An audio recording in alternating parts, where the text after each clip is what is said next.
Hello, this is Julia from Grad Skills Pro, and today we're going to talk about the faculty application process and also why I turned down faculty positions. And this is specifically at an R1 institution.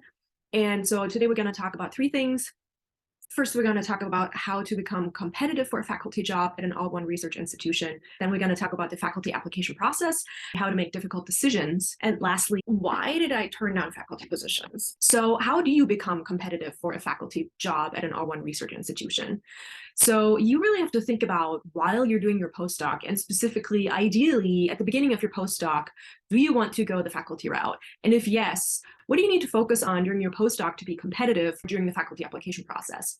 And because a postdoc is usually quite a bit shorter than a PhD, at least in the United States, you really have to think very carefully and you have to focus quite a lot when you're doing your postdoc so that you really tick all of the boxes later on to be competitive for a faculty position. And so these are a couple things. So first of all, you need publications. You ideally don't just want to have one publication from your postdoc position. You want to have multiple first author publications. You want to show either that you have funding or that you have applied for funding, whether these are fellowship applications or grant applications for your PI. You really want to show that you can write grant proposals, because ultimately that is basically pretty much one of your main jobs as a faculty, to bring in funding and to bring in money. Having experience with fellowship applications or grant applications, or in general bringing in funding, is really valuable on your faculty application. Then you need mentoring expertise. You need to know how to guide students or trainees, grad students, undergrads, interns through the research process, through their own process. How do you teach them? How do you mentor people? How do you make sure your mentees are going to be successful? And you also need collaboration. So you need to think about who can you collaborate with. It doesn't look very good on your faculty application if you're basically just working on your own. If you have publications where you are the first author and then your PI is the last author and that's it. You really want to be able to show that you are able to collaborate, that you are able to contribute to somebody else's research. And collaborations are not a very easy thing to do. There's so many different ways collaborations can go wrong, and I'm going to go into this in another video. But for your postdoc, ideally already in graduate school, you need to be able to show that you're able to collaborate and that you are productive in collaborations, meaning that you can get papers out that are joint between you and a collaborator. You also need teaching experience. And if you haven't had a lot of teaching experience during your grad school, a lot of graduate students are teaching assistants during graduate school, and this is awesome, and this is definitely super valuable. But if you haven't, or if you would like to apply for a teaching position, or if you would like to have more teaching experience, then this is also something you would need to focus on during your postdoc as well. And so these are really 5 things that are incredibly important to apply for a faculty position at an R1 research institution: publications, fellowship applications, or funding, mentoring, collaborations, and teaching. So this is really to focus on while you're doing your postdoc, right? But then also for the faculty application itself, what do you need? You need a research plan, you need a teaching plan, you need a diversity statement, and you need a plan of how you want to run your lab. I'm not going to go into that much detail over here because this is just an introductory video, but I will go into a lot more detail of how this will look like in another video later on. But these are really the 4 things that you need. The research plan needs to be really well thought out. Don't just slap this together. This needs usually months of preparation, not necessarily on the writing part, but on coming up with ideas and figuring out exactly how you want to do things and figuring out the specific projects that you want to work on. So this just takes time in your mind to refine this, to come up with this, and to come up with not just with any ideas, but with good ideas and ideas that are feasible. And so the research plan is really a big part. The teaching plan, you need to be able to figure out what kind of courses can you teach? What is your training in? What kind of courses would you like to teach? Maybe something the department does not have on their teaching roster as of yet. Then you need a diversity statement. A diversity statement really shows how you want to increase diversity in your lab, how you think about diversity, and so on and so forth. And again, I'm going to go into a lot more detail in another video. And then lastly, a plan of how you want to run your lab. And this includes the funding opportunities that you want to apply for, the collaborations that you want to have with folks in the department, in the university, maybe collaborations you've already started, students. How many graduate students do you want to hire? How many postdocs do you want to hire? Do you take summer interns? What type of students do you take and how many and for what types of projects? So really need to think about incredibly well how you want to structure your lab, what types of projects they will each work on. How do you make sure that each of those students or trainees are successful, considering that they might not have the skill sets yet to be able to be successful? So how are you going to teach them? How are you going to mentor them? How often are you going to meet with them? How do you make sure they're going to be successful in your lab? And so really thinking about each of those things in detail will show on your faculty application that you have thought about things, and things might change over time. You might change your mind on certain things, and that's totally fine. And you might make mistakes and you'll learn from those mistakes, and that's totally fine. But ultimately, you want to show the search committee that you've thought about things and that you really have an idea of how to do this and how to run a lab. So now let's talk about the faculty application process in a little bit of detail. So first of all, you obviously need to decide what type of position you want, right? And so there's the assistant professor route, basically going to tenure, like basically you have 5 years or 6 years, depending on the department, until you can apply for tenure. You have research assistant professors who are not necessarily running their own lab, but they don't do teaching. There are lecturer positions available where basically you'll be mostly teaching. Maybe you can have a couple undergrads. There are professor positions at medical schools, which are laid out a little bit differently in terms of funding, because basically you don't necessarily have to teach in medical schools, but you will have to bring in your own funding, because usually teaching is one of the service activities that a professor gives to the department and in return gets paid, so they don't have to cover their entire salary through funding. And so this is a little bit different in medical schools. So then application times, there's two major waves for application times. The first one is in the fall and the second one is in the spring. And so application times in the fall start earliest in September and they go anywhere till January. For teaching positions, the application times are a lot earlier. They're more like September, maybe October, whereas for more research type positions, they're a little bit later in the semester. So like November, December, January. And so interviews can start as early as December. Most interviews are in January and February, and then it goes into the negotiation and decision-making phase. The second wave is in the spring, and this is mostly for, let's say the department is looking to fill a specific positions and they haven't found anyone in the fall, so they will now post the same position in the spring and hope to get more applicants. So you send in your applications and then you basically wait. And so in my case, and I just want to tell you a little bit about how this worked in my case, right? My background is incredibly interdisciplinary, right? I got my master's in physics, I got my PhD in chemical and physical biology, and then I did a postdoc in a chemical engineering department doing software engineering. And I've also been associated with a biology department during one of my postdocs. And so my research, my entire academic career was incredibly interdisciplinary. And so for me, when I decided to apply for faculty positions, I could have been in any of those departments. I could have been in a physics department, a biology department, chemistry department, biochemistry department, engineering department, really all of the above. And so this really, for me, it like drastically increased the number of departments I could apply for. And ultimately what I actually ended up doing is I just went all in. I was like, okay, these are the positions available. And I actually ended up applying for 140 positions, which is absolutely insane if you think about it. Was this necessarily the right approach? I don't know. The jobs are incredibly competitive. And I do sometimes think with having such an interdisciplinary background, I might not have been a perfect fit for some of these departments for sure, specifically what they've been looking for. But ultimately, from those 140 applications, I got invited to 6 interviews and I ended up getting 2 offers. And so really, to some degree, it's a numbers game. At the same time, you actually also want to spend time personalizing your applications. And this is also what I did basically for the maybe 20 or 30 positions for which I thought I was an ideal fit. I really spent time to personalize these applications. Was I given the opportunity to necessarily get an interview at those positions? Not always. So there were definitely a lot of interviews that I've gotten from departments that I would not have thought that I would even get invited. And so this is like the difficult thing. You don't necessarily know what they're looking for, who they're looking for, what type of position they want to fill. And there's even a lot of like political stuff going on in the background that you might not be aware of, right? So whatever they're posting might not be the ideal position that they actually want to fill in terms of like research interests and things like that. You don't know this, right? And so this makes it a little bit more difficult. So again, I don't have the ideal way of this is how you apply and this is how you will definitely get an interview.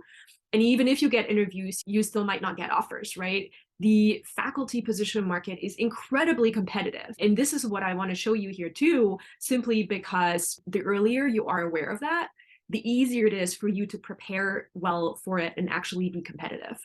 So anyway, you send in the applications, you get invited for an interview. If you do, congratulations, that's awesome. And what they might do nowadays, I applied pre-COVID a few years ago, and what they might do now is actually to invite you for a pre-interview on Zoom. And basically, think about it from the department's perspective, right? So they have maybe 100 applicants for one position, or like 200, sometimes 300 applicants for one position, which is absolutely insane, right? Even if they have the short list of interviewees, they don't necessarily want to spend the money or the time to invite them for an in-person interview, right? So they might have a short list and basically invite those people for a pre-interview on Zoom, then to really filter out the candidates for who they think are not a perfect fit, right? So if they have pre-interviews, you do that. After that, you will get invited for most likely a 2-day interview. And so those interviews are pretty tiring, honestly. These are mostly like 12-hour days. You'll meet with people one-on-one most of the day. You have a presentation, which is a research talk to the department or to anybody who is interested in joining the talk. And then you'll meet with people one-on-one, you meet with grad students, you meet with the department chair, you meet with the dean. And so this really starts at breakfast, and you might even have a breakfast meeting with somebody, and then meetings and job talk, and then lunch with, usually these are either lunches with professors or lunches with grad students or postdocs, and you barely have a little bit of time for yourself, right? So you really need to be on top of your game for the entire day.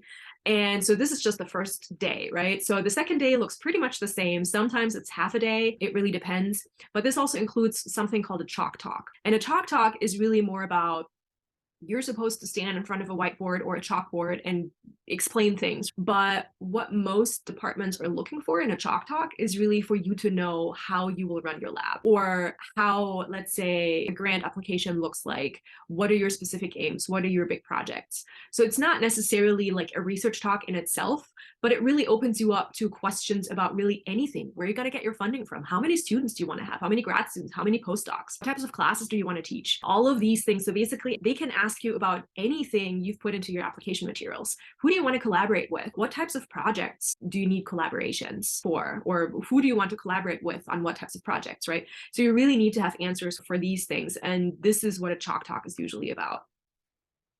So after you've done the interviews, you fly back home a couple weeks later. If they decide to go further with you, there's going to be a negotiation phase. And that basically means they will ask you, hey, we would like to have from you a detailed list of requests. And that basically means if you're running a computational lab, cluster access, for how many hours, how many grad students do you want to hire? What type of lab equipment do you need? If you've written grant applications before and you have written a budget, this is pretty much exactly what they're looking for. So they want to know, let's say you're asking for, it really depends on the department. If you're asking for a certain dollar amount, I'm just making this up, you're asking for $1 million. How are you going to spend that $1 million? How many grad students does that involve? What type of lab equipment do you need? How much lab space do you need? How much travel costs do you need? What do you need to be successful? And associating a dollar value with it is what they want to know. They want to know how much money do they need to spend on you for you to be successful. And so once you give that to them, they can come back to you and say, hey, what about this? This is really where the negotiation phase begins.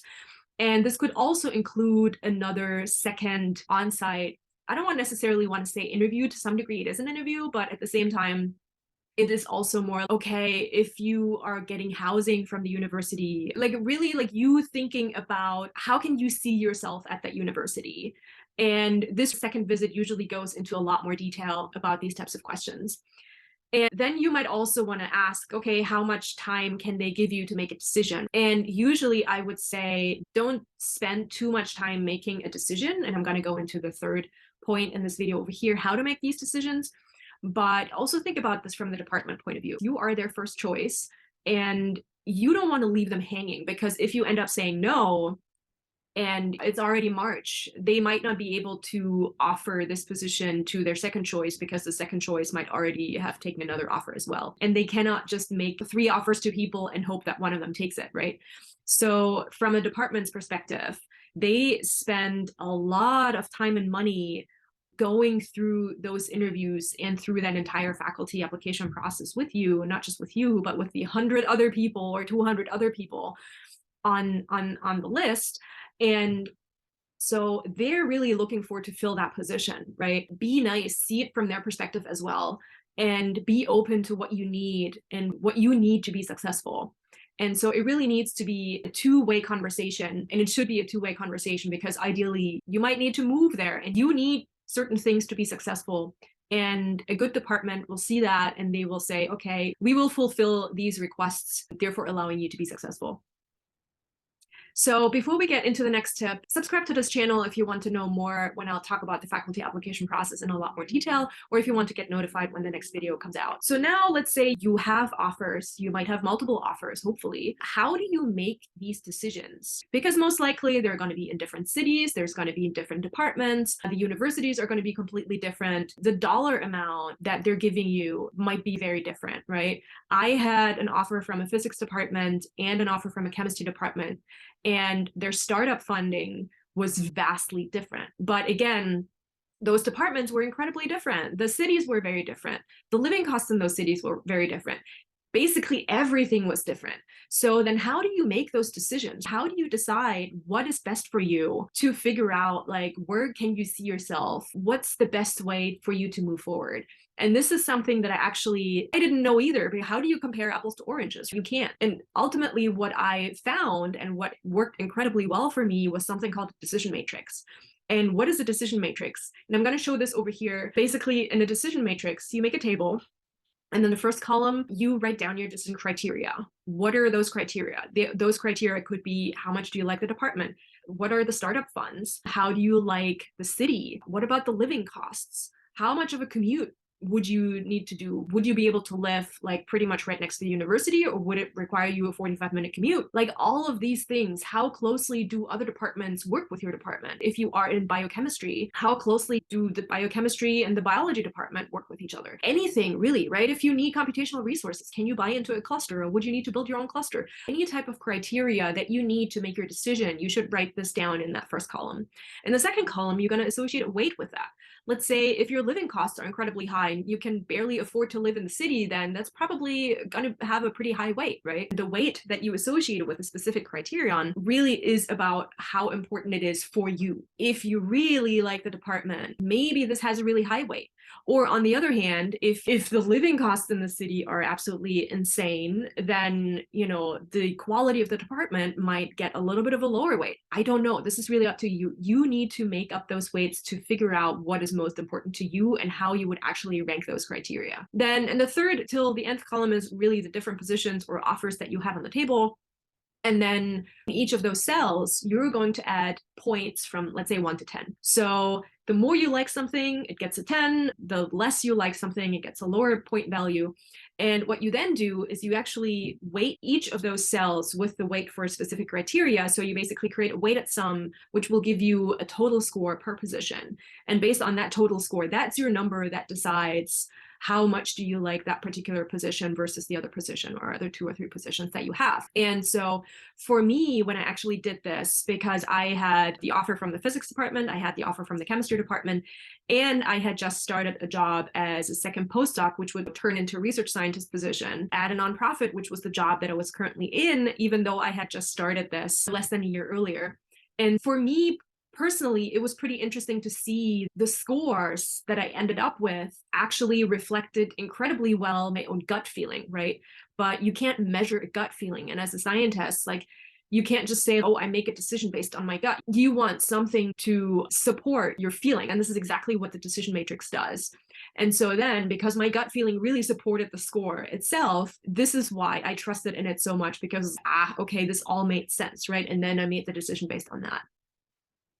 So now let's get to the question of, why did I turn down faculty positions? And there's multiple factors to it. And you are doing a postdoc and you feel like you know what academia looks like.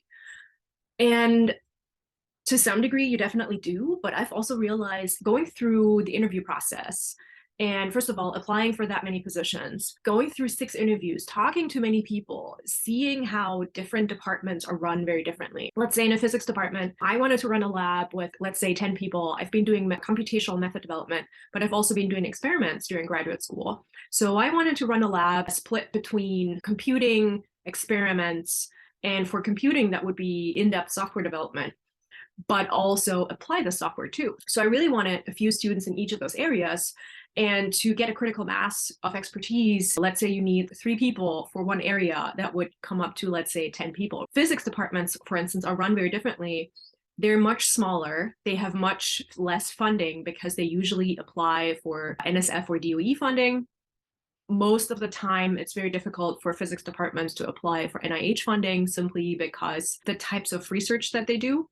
And so they were, for instance, like, you want to run a lab of 10 people, like anything above 4 people would have been a huge lab for a physics department. And so in this respect, this really wasn't a good fit. Now, the offer that I got from a chemistry department could have worked out. And I was debating about this for sure, but I also realized like the teaching, it would have been a lot of teaching. I would have had to build my own cluster. I couldn't just buy into a cluster at the university. The environment wasn't entirely what I was looking for.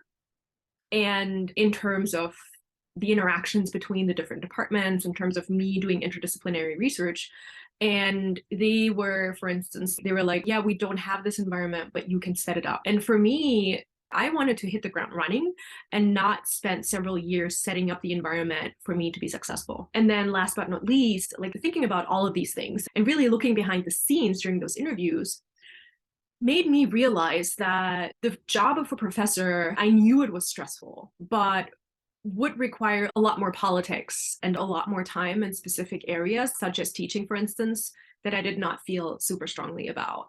And while I love teaching people who want to learn. This is why I'm making this video. Is hello, you're here. Thank you very much. I don't really have a strong interest teaching folks who are sitting in class because of requirement and they don't actually want to be there. So this is a very different type of teaching and is a very different experience for the teacher as well.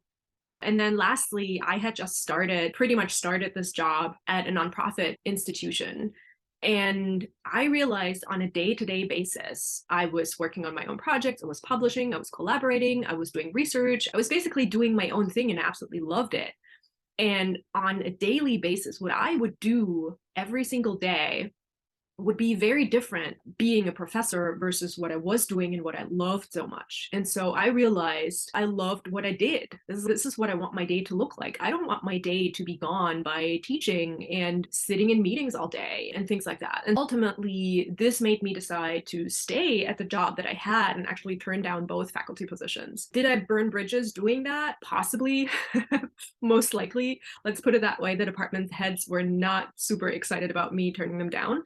But at the same time, I had to make a decision that was right for me and that was right for what I wanted to achieve. And for me, this is not chasing a title and not always doing exactly what is expected of me. But this also means that what I'm doing is what I actually want to do. And it feels very true to me, as is, making these videos these days for you guys to learn from my experience. And so these are the factors and the reasons why I decided to turn down faculty positions. Did I ever regret it? That's an interesting question, simply because I don't regret it from the perspective of running my own lab at an academic institution. I don't regret this. And my former boss asked me multiple times over the years, like, don't you want to go back onto the job trail? Don't you want to apply for faculty positions again? And every single time I said, no, this is not what I want to do. However, you do have to realize that the academic system as it is right now is very strongly in favor of titles. If you have a PhD and you're not a professor, from the point of view of the system, you are a failure. I am a failure. And I don't see myself as a failure, honestly. I do what I love to do. And for me, this is how I define success, right? But from an academic point of view, I don't get invited as keynote speakers to conferences as much as my colleagues do who do have faculty positions, right? And this is something I can make a whole video about at some point. So in terms of regretting things, I just find the academic system is broken in so many different ways, and this is definitely one way. And I think from this perspective, I probably stifled my career turning them down. On the other hand, I also don't think I would necessarily be super happy unless it would be at the right institutions. And I did actually have an interview at an institution which was absolutely amazing and mind-blowing. And if they would have made me an offer, I would have said yes, like absolutely no questions asked. But they didn't make me an offer because they had obviously stellar scientists that applied for a position there. But this is what you need to realize. So ask yourself those questions, like what makes you happy? What types of environment makes you happy? How do you work? What do you like to do? How do you like to do things? And so this really plays into that decision. And yeah, good luck. I've taught many grad students, undergrads, and postdocs how to be successful in academia, and I mentored them so that they can become successful, happy, and competitive in the job market. If you want to have some advice, if you want to talk through some of the challenges or problems that you're having, whether this is related to grad school, postdocs, job market, writing papers, and scientific communication, anything along those lines, you can join my free mentoring program. The details are below. And thank you so much for watching, and I will see you in my next video.